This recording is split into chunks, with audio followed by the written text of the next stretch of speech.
Crayon!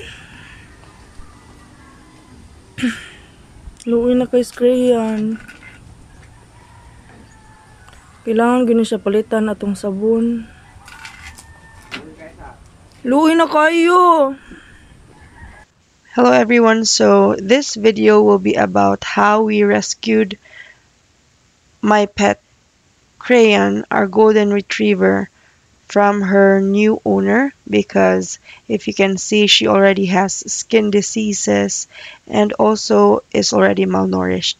So this is her picture before she was given to her new owner, but this is a disclaimer that we are not trying to embarrass or put someone into shame because of how the dog has turned out after the year perhaps of her being there in her new home. But we want her to be rescued or to recover from her illnesses because of course we don't want the dog to die. So in this video, we will be sharing to you what medicines, what soaps, what shampoos, what food were used for her to be back to normal after a month. Yes, it will take a month, and it will take also 2 weeks for you to clean her up every day using specific shampoos and soaps. So let's go.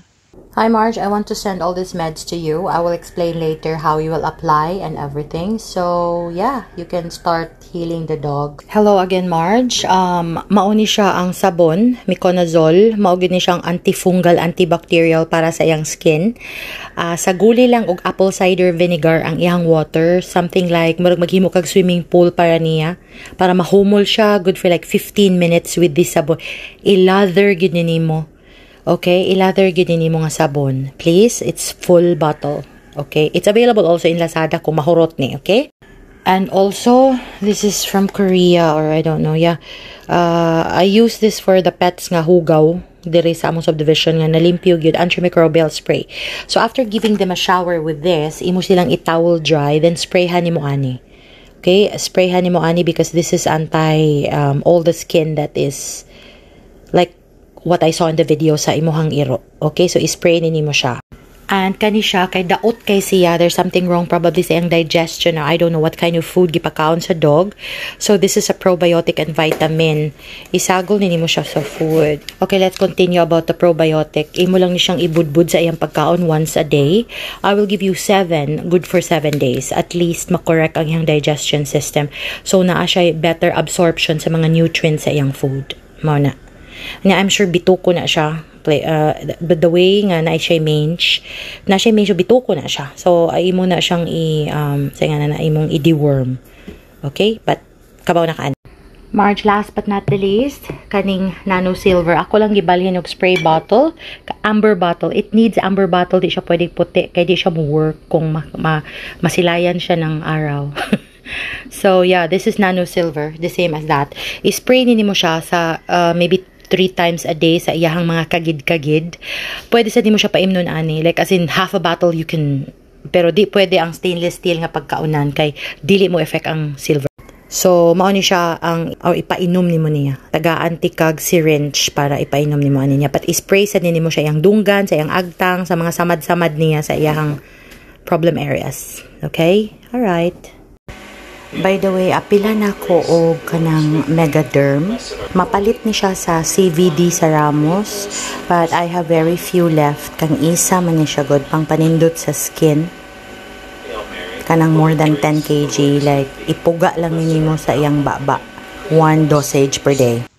So this is the picture of all the products that we used to help Crayon recover.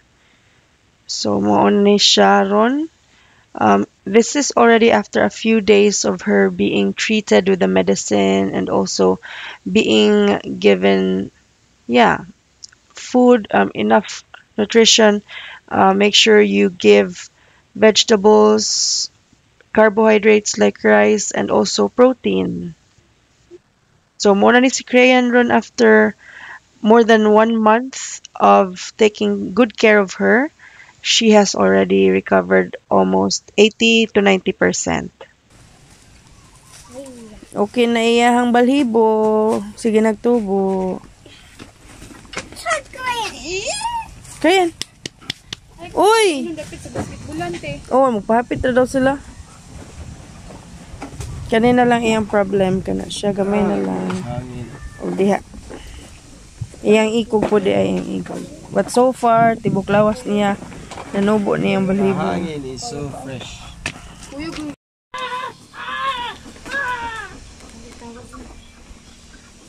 Kaya.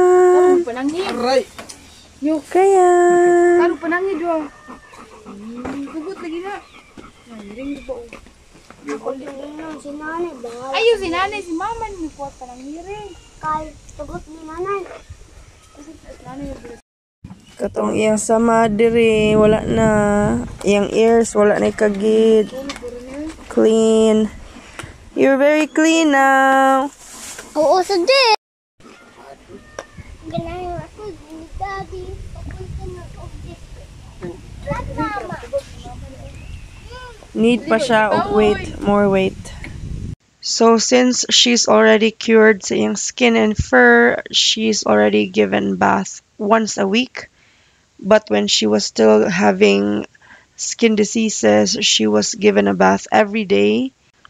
I would like to give a special thank you to Ma'am Joanne of Shawarma Gourmet for helping me revive Crayon from her poor condition to her vital, most fittest health karon. So thank you so much, ma'am.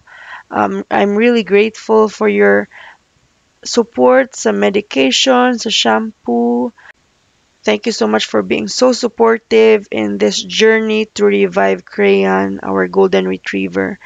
And you know that without you, this wouldn't be possible. So thank you so much for your support. And I hope you continue to support and take care of strays, just how you're doing right now. God will be blessing you more sa imong kaluoy ug sa imong pagkabuutan sa mga tawo ug mga mananap na nanginhanglan og tabang kanimo. Thank you so much. I hope you have the best of health. You are blessed by God. You are given the capability to help others.